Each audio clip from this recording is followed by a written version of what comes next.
Welcome to Rosenfeld Review. Rosenfeld here with my guest today, special guest, Ethan Marcotte. Hi, Ethan. Good to have you on the Hey, Lou. show. It's really good to be here. Thanks for having me, Lou. Feels a little funny to introduce you, but not everyone knows you. Been certainly influential in, I don't know what we call our field now, given that all the silos and identities are breaking down. I'm almost tempted to say we're all webmasters again. Uh, I think it's time to bring the term back. Frankly, Yeah. it was a simpler time. Yeah, let's Well, do it. I think maybe web design would be not a bad way to contextualize a lot of what you have been working on for years. I mean, you're the guy who came up with the term responsive web design, Right. wrote the books on responsive web design. And what I find actually pretty interesting, well, I find a lot of things interesting about Ethan, but you, so people associate you with the responsive web design. Mhm. You're that person, and yet your last book, with a book apart, you deserve a tech union. Yeah, Okay, that's an interesting path.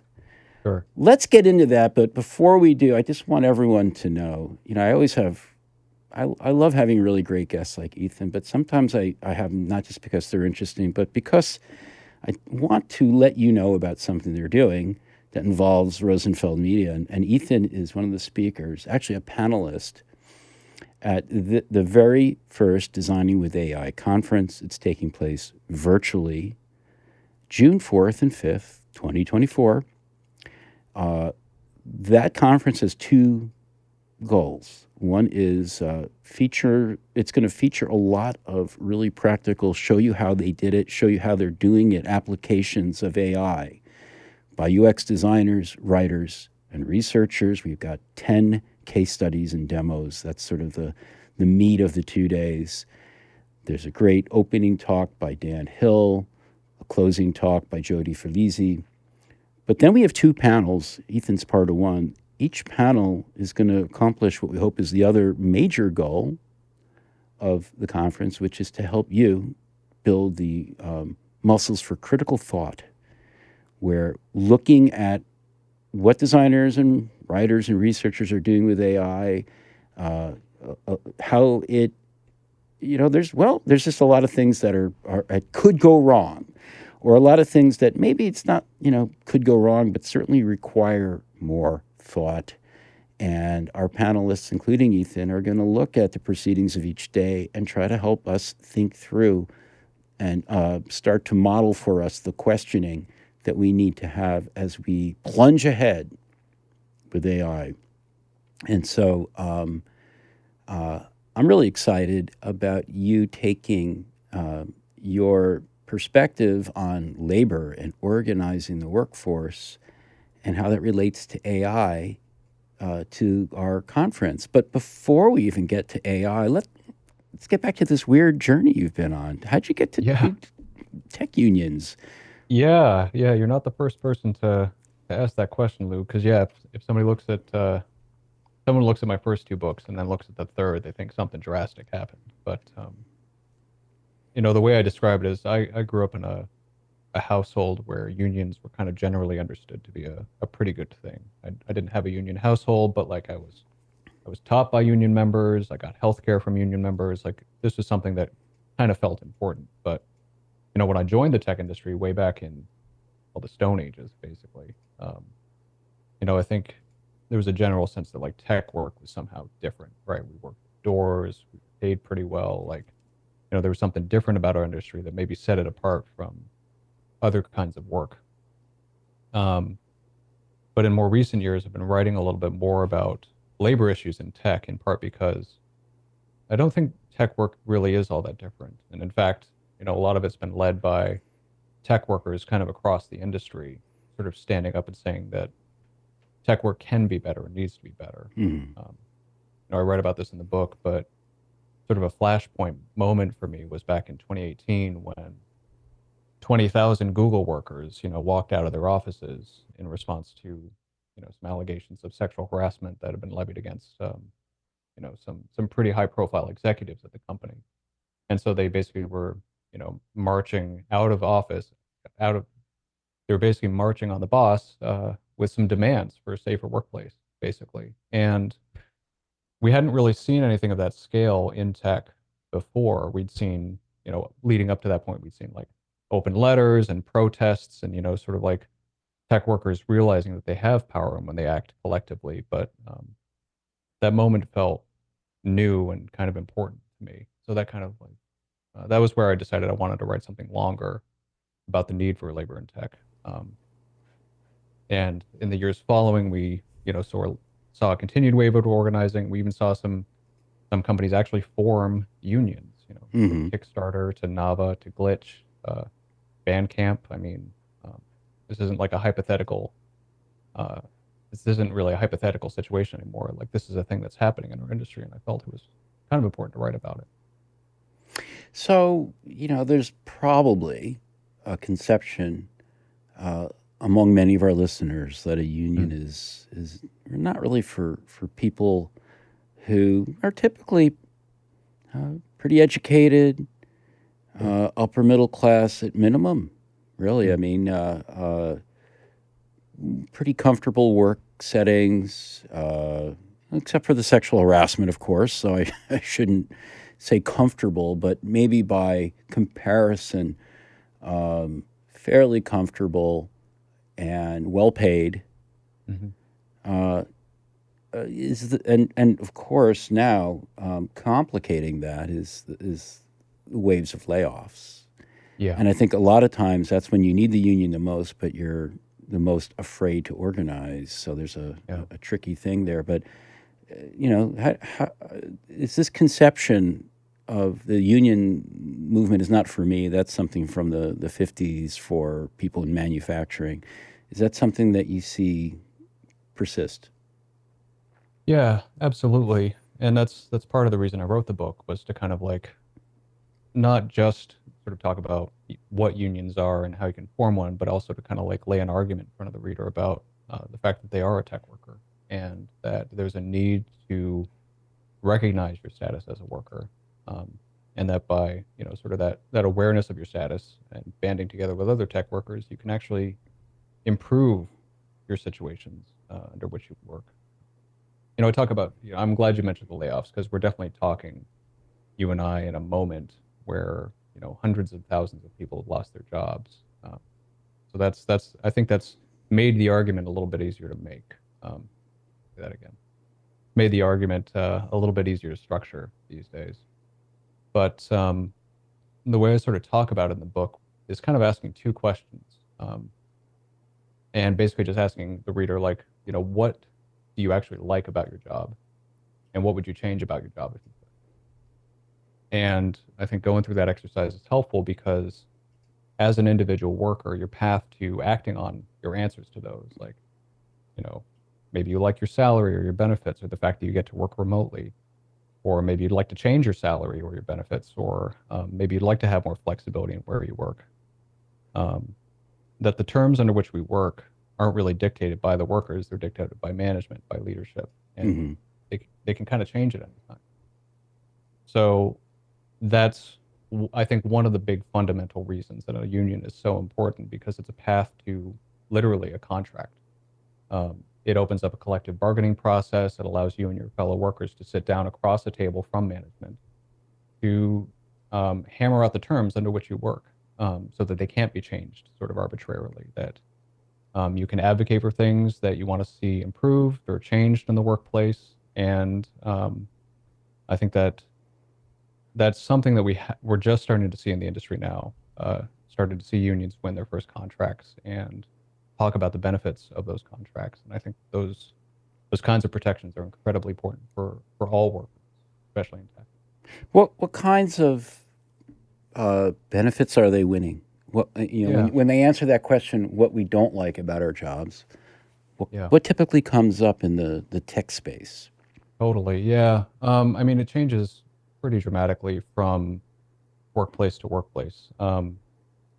Pay inequality is a big one, obviously. And that's not something that's necessarily engineered by the company. That's just something that organically kind of creeps in over time. And a contract can actually address that at a systemic level to set down clearer pay bands or clearer standards for paths to promotion. So there's a lot less sort of arbitrariness kind of baked into how you're compensated and promoted. It might be codifying things around like how you work and where you work, the conditions under which you work, whether or not you're allowed to work from home or required to go in the office. And, Hmm. RTO policies are a big sort of hammer right now for a lot of companies. Um, Kickstarter, actually, they were sort of one of the first unions in the modern tech industry, and they won their contract and put the whole thing online, which I think is pretty revolutionary. And they won things like some just cause protections, so that Hmm. they can't just be arbitrarily fired or laid off for no reason. There's actually like a structured process that has to be followed. So it really the process for forming a union at the end of the day kind of begins with conversations with your coworkers and figuring out like what is important to all of you, like what are some things you'd like to see improved or changed, and figuring out how the union can actually support that. Do you find that those kinds of conversations are being discouraged? I mean, there's always conversations between coworkers, but is there like a point at which um, someone who wants to have this conversation needs to be cautious, Mm. to maybe be a little guarded? And is there any reason you should ever feel like you shouldn't have a conversation maybe at the workplace? I'm Right. wondering if these conversations are protected Mm. and or need to be protected so that they can get going, basically. Yeah, yeah. I'm so glad you asked that. This is a big focus in the book, because and this is, you and I are talking to each other from the United States, and the book kind of focuses on American labor law, Hmm. just in terms of like the mechanics of how a union works. I think the book is broadly applicable to pretty much any country, but again, there's a little bit of a focus there. But in the United States, at least, like the activity around forming a union or having union organizing discussions, like those are all federally protected activities. Um, Unfortunately, the regulatory framework for enforcing those laws is pretty starved for resources. So there's a very healthy anti-union industry that a lot of companies tend to lean on when they get wind of organizing activity. So there's some information about that in the book, and also some strategies for keeping yourself safe. Like, hey, maybe have a face-to-face conversation if possible, or don't talk to somebody over company Slack. Right, right. Maybe move some of your conversations to Signal if you can. But again, there's a sort of distinction between the letter of the law and how it's enforced in practice. And And the modern day Pinkertons are well funded, I'm sure. quite literally, I mean, Google brought the actual Pinkertons in, so that's the timeline we seem to be living in. So yeah, So I want to get to the AI part of our conversation, but before yeah. we do that, um, I'm curious about are you seeing people in the industry organizing not simply because they want better things for themselves and their coworkers, Mm. but because they want better things for humanity?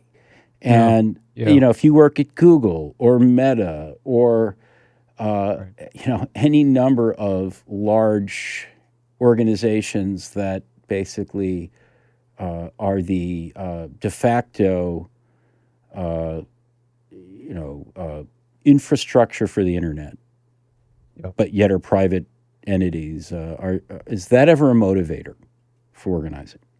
It's definitely a motivator for organizing. I'm glad you asked that, Lou. I mean, I think like the union wave that I think we're starting to see now in the tech industry was really built on a lot of workplace activism that happened like 5, 6 years ago. Like the Google walkouts I mentioned are a great example, because I think a lot of tech workers, especially after 2015, 2016, started to realize that their labor was being used for things they didn't agree with. That could be either um, maintaining content management tools that were used to publish, questionable op-ed pieces in major publications, or in some cases actually contributing labor to um, defense contracts that they Hmm. hadn't been aware of previously. And so, regardless of where you fall on the political spectrum with those, I think there's this question of like, should workers have a say about what their work is used? And so that was a lot of the early organizing and activism was really kind of around raising that question. As things have turned into unionization and contracts, I haven't seen any examples of contractual wins around giving workers a say. That's not to say that they're not being done, but I think that's we're kind of early days on there yet. But there's the yeah, yeah. Are you seeing a trajectory though right now? Like this it sounds like this wave started 6, 8 years ago. Um, Well, in the book, I argue it actually sort of started back in the '60s and '70s, but yeah, I would say this most recent push has been within the last decade. and but specific to the tech industry, are you seeing Yeah. the goals of organizing change in the last few years? I think it's maturing in a lot of ways, but I don't think the goals have changed all that much. It's really about giving workers a seat at the table. I've spoken to some folks who've been interested in like gaining a worker's seat on a company board, for Hmm. example. Like the German style of Yeah, board yeah, development. yeah, exactly. And I think that, again, I think we're early days on that, but I don't think the goals have changed that much. But again, that's just my impression. I mean, I think like what a union is trying to achieve changes from company to company because the goals of the workers from company to company are going to be so different. So, yeah. Interesting. Um, well, this is probably a good time to take a quick break because I'm sure a lot of our listeners. I'm anxious to hear how AI plays in all this. Do it. I keep saying AI has gotten to the point where it can't be one of those bases for a drinking game because we'll all be drunk by 9 a.m. So let's take a quick break and we'll come back to it. Everyone, you're listening to the Rosenfeld Review. We'll be right back with Ethan Marcotte. Hey, it's Lou. I got a interesting announcement for you. I think you'll be happy to hear this because you're probably someone who has to prioritize things. Well, our next book, Managing Priorities: How to Create Better Plans and Make Smarter Decisions, long-awaited book by Harry Max. It is now available for pre-order from Rosenfeld Media at 15% off. The book comes out for real on May 14th, 2024. So that's coming up fast. It is, as far as I can tell, the only book out there that's all about managing priorities. That's it. And it's good if you're an individual with priorities. I know you are. Also, if you have a team that needs prioritization or even an organization. So pick up a copy of Harry Max's Managing Priorities today, now available for pre-order at 15% off from rosenfeldmedia.com. Welcome back to the Rosenfeld Review. We're talking with Ethan Marcotte about organizing the labor or the workforce in the tech industry. That's the topic of his latest book, You Deserve a Tech Union. And let's talk about AI and all of this, Ethan. AI is it's not an if for people. It's a when at this point. I think that's pretty clear. But there's still a lot of anxiety, and I'm sure there's a lot of anxiety over what this means for jobs in a market that's already seen dramatic layoffs and slashing, and it's not Yep. been an exactly enjoyable couple of years, at least here in the States. How should people, let's keep it broad, tech industry, how should people be feeling about AI? What's the attitude they should have as they start navigating its impact on their livelihoods? Yeah. Yeah. Yeah, man. We have another 2 hours for this, right? Um, I wish. yeah. No, I mean it's a big question. I mean, I don't know if I'm equipped to talk to about anybody's feelings but my own. But I'm really glad to be part of these panels at the conference because I think like I've been taking a very critical stance toward AI, and I hope it can be useful to some of your attendees. But because I think for me at least, um, I I do worry about like what AI means for people who do work in this industry. Um, for myself at least, Hmm. because I think like one of the things. that I think is useful, at least for me, is like if we step back from the term AI a little bit, um, workers have always had like a really fraught relationship with automation in general, right? We think of losing jobs, we think of our jobs becoming less valuable, or replaceable. Um, and I do think that it's very easy to see AI kind of in that framework. Um, and I think it's useful, honestly, to kind of like look at that a little bit and try to ask ourselves why it feels that way. At least for me, and I write about this a little bit in the book. Um, there's actually a pretty long tradition in terms of like thinking about a technology's impact on work. There's this term that's used in economic circles called de-skilling. Hmm. This is when a technology kind of enters a marketplace, um, it eventually like requires less intervention by human hands, by human workers, for it to run successfully. And so it can be overseen by fewer workers, and that's what actually reduces wages and over time replaces jobs. And if we're in the beginning stages of, the industry's kind of like investment in AI, in a time, like you said, where the tight labor market, um, hundreds and thousands of people have lost their jobs and they're trying to keep up and trying to figure out how this impacts their work. Um, I think it's worth thinking about that. Like, um, how is this technology going to impact your labor and the value of your labor? I This is one of the reasons that I'm so bullish on unions in tech because they afford us those kinds of protections. There's a rich history in labor law and in labor contracts around letting workers have a say in terms of like how and when a technology can be used in the workplace. There's this example I mentioned in the book about a really powerful longshore workers union in the middle of the 20th century, where they were facing down a massive threat to their workforce in a different form of automation, but it's still automation. Hmm. And they basically won some pretty significant wins in their contract that allowed them to still get paid, even if their labor was offset by mechanical work. So, there's a that's not the only example. There's some more that I cite in the book, but when we're asking ourselves like, what does this mean for my labor, and what kind of protections would I need to use this safely? I think there's a lot of examples in history that we can kind of borrow from. So I guess a question I would have is if you Mm, take an area like, let's say, UX research, sure. which is, a few years ago, if you were a junior researcher, you might have been spending most of your time dealing with interview transcription, Totally. right? And it wasn't necessarily craft that you might have even hoped to get into, but you had to do it on your way up the ladder. Someone had to do it, you were the bottom of the ladder. Nobody wanted to do that work. Yeah. Now we've, in a way, at least we're automating that kind of work out of the picture. Yeah.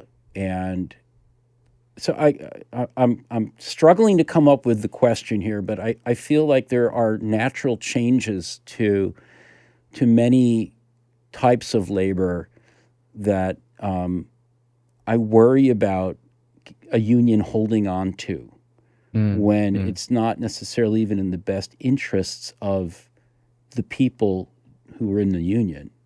yeah. Like, there's always going to be people who want to continue doing work because it's comfortable, Sure. but can a union, as part of its contract with an employer, at least look to reskill Mhm. those Yeah. people? And are there ever problems with those people not wanting to be reskilled? No, I want to keep transcribing interviews until Yeah. I retire. Maybe that's an extreme example, but it does sort Yeah. of call into question how um, a type of work can and should Mm, change, and yeah. are we putting the brakes on that in some cases by unionizing? Yeah. You've hit on a number of like really profound questions there, Lou, I think. Um, I think I think there's always going to be a tension there between what the business wants and what is maybe best for the people who work there. Um, and I think right now we're living in a time where the pendulum is definitely sitting on one side, not the other. Right. Um, And I think we will probably be better equipped to answer some of the questions you're raising once we brought it a little bit closer to the middle. Um, because right now, I think a lot of the anxiety around AI that I feel, and I think this is a pretty, I don't think this is just me here, comes around with the fact that we're always being asked to be adaptive, that we're always being asked to kind of catch up with a new trend or stay current, simply to just remain competitive. Um, and I do think that it's worth looking at opportunities to maybe have some protections in place. And also, I think, like you said, to uh, have some benefits and structures in the workplace that can help us skill up to remain competitive in a more sustainable way, right? So that it's not nights and weekends trying to learn about ChatGPT. It's about Right. like, okay, well, you know, my company actually provides me with 20% time, not just like does some lip service to it, but actually like invests in me as a worker. Um, so and that's I think we can have conversations about like what those benefits could look like, but I think you can have a union contract that does ultimately benefit the workers and in turn, you know, does allow the company to remain competitive and does allow them to have a workforce that they're literally investing in over time. I think that's a Yeah, really important framing too. You're framing it in a really important and positive way, namely investment.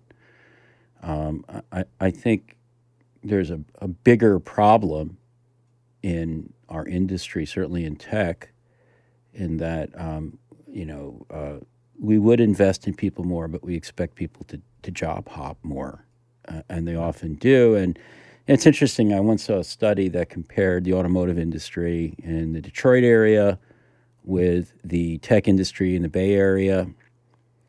And I lived in Michigan for 23 years, and you would never leave GM to go work for Ford's, right.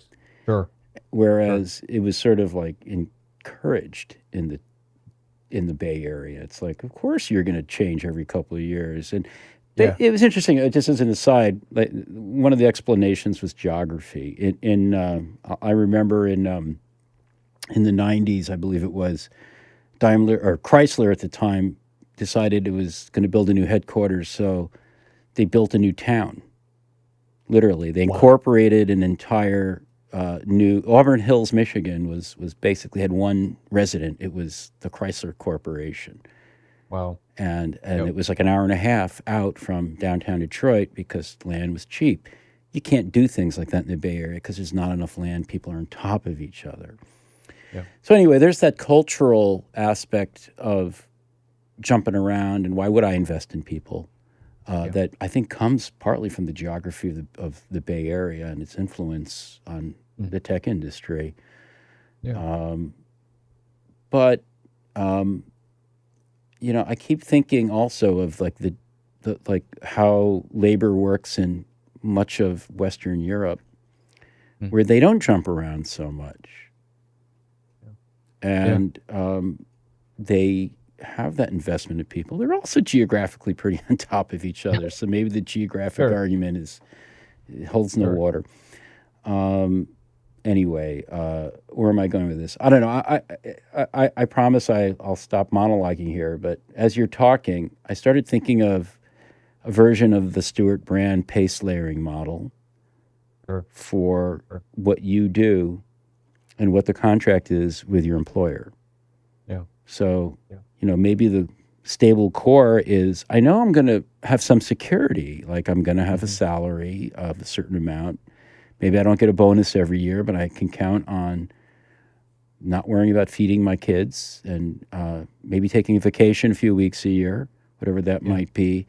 And at the other end of the pace layers, there's the really dynamic stuff where it's like, wow, my work may be like what I do on a daily basis may be kind of unstable, but we're designing for that.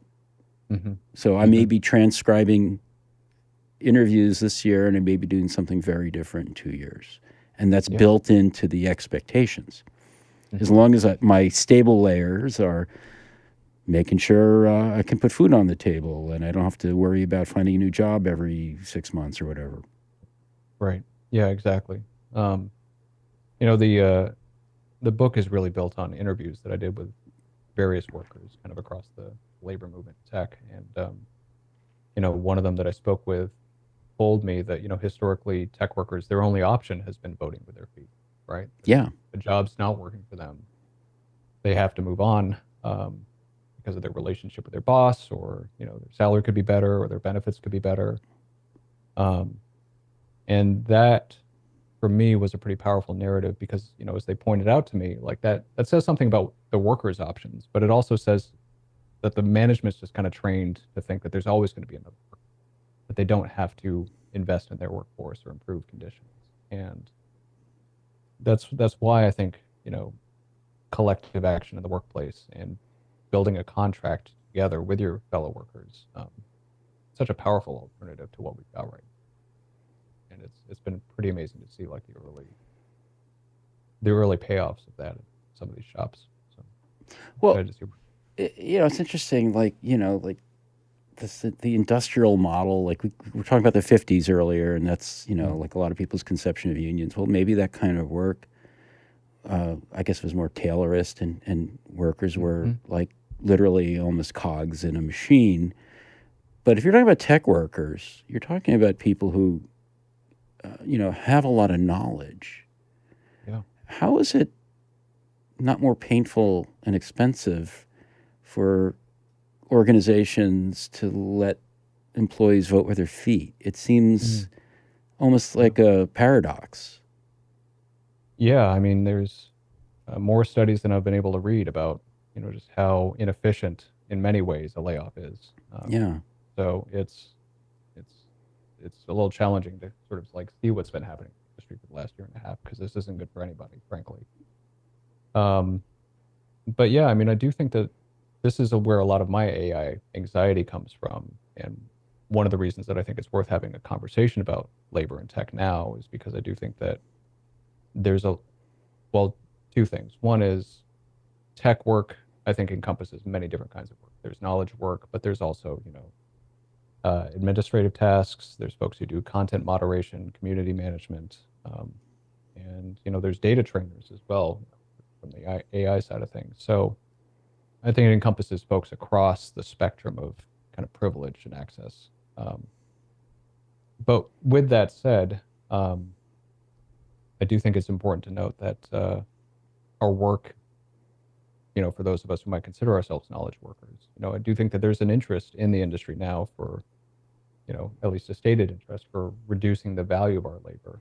Um, that if you can type in a few sentences into a text box and, get a decent looking image or a decent looking block of copy, what does that mean for me as somebody who's, made a living writing or designing or, producing code? Um, so yeah, I think we're at a really weird inflection point right now about how our Well, work is. I'll put you on the spot then. Bring Uh, it on. yeah. Bring I it on. mean, 5 years from now, do you anticipate any kind of pattern taking shape in terms of how tech workers are organizing in relation to AI? Um, Man, if I could We're not figure going to out what hold you any to part of it. We're not going yeah, to hold yeah, you yeah, to it. yeah. If I could see into the future though, that'd be a hell of a superpower. Um, my take is that the industry is deeply invested in pushing AI as the future, um, and I really think that an organized workplace in tech is much more likely. Um, we're seeing that right now. The unions in tech are the future. Um, but with that said, I mean, I do think that there is a lot of organizing around AI that's happening right now. A great example was last year in Hollywood with the twin strikes of the WGA and uh, the SAG, who actually won some contract protections about how AI could intersect with it. So honestly, I mean, I think that we're only going to see more of that. I think we're going to start seeing a lot more organized shops in tech who are fighting for provisions in their contracts around AI and hopefully limiting its use in interesting ways and helpful ways to workers, so that we don't have to have all this anxiety about how it's going to influence our work. That Um, you know, because ultimately, like if we could get to a situation where we could have our cake and eat it too, where we don't have to be afraid of this technology, that would be pretty remarkable. But I don't see us getting there without some pretty strong contracts. And some friction along the way, I'm sure. Yeah, sure. Ethan, is the I'm going to assume your book, You Deserve a Tech Union, is a great place to start if someone is thinking that it might be time for their workplace to organize. I mean, I'd like to think so. It's a really short read, but I think it packs a lot into it, and it gives you a lot of, sort of information and talking points about why a union matters, and also can help you get started on the journey there. Fantastic. Are there any communities as well that you, or any kind of social places, let's say, that are also good for people to know about? Absolutely. A couple other favorites are workerorganizing.org, fantastic website, bunch of resources on there. There's also the Tech Workers Coalition, which is a big, massive Slack. It's a little noisy at times, but it's filled with good people and good resources. So recommend checking both of those things out. Fantastic. We'll get them in the show notes. Finally, to wrap it up, in fine Rosenfeld Review tradition, did you bring a gift for our listeners? I absolutely brought a gift. It is a website called thefutureislikepie.com. It is the professional home of my friend Lisa Maria Marquis. But I mention it because Lisa Maria has a fantastic monthly newsletter. It's always something I just delight seeing in my inbox. It's a little bit UXy, a little bit techy, but also has a bunch of great notes and thoughts about gardening and poetry. Consistently great. Fantastic. Thank you for that. Thank you for your book, and thank you for sharing with us today. I'm really looking forward to your participation in the panels at Designing with AI. I should know the name of my own conference, taking place June 4th and 5th virtually. Everyone, it's going to be a great program, and in no small part because we have Ethan Marcotte on the program. So, Ethan, thanks again for joining us today. Great to have you on the Rosenfeld Review. Thanks for having me, Lou. It's great to see you. Thanks for listening to the Rosenfeld Review, brought to you by Rosenfeld Media. If you like our show, please subscribe and review it on iTunes, Stitcher, or your favorite podcast platform. I'd love it if you tell a friend to have a listen, and check out our website for over 100 podcasts with other interesting people. You'll find them all at rosenfeldreview.com.